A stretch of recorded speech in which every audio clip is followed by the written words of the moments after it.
2021 Ford F-250 and above with four-wheel drive.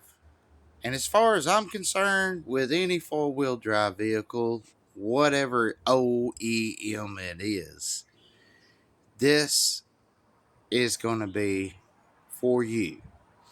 So, I was working on a F-250 four-wheel drive, changing the front hubs on this thing.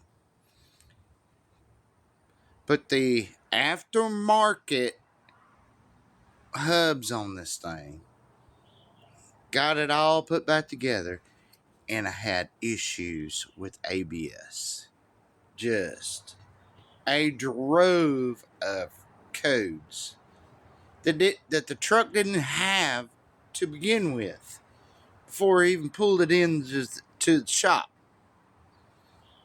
So it led me to believe I had issues. So I pulled those aftermarket sensors out, put the OEMs back in. That fixed the problem.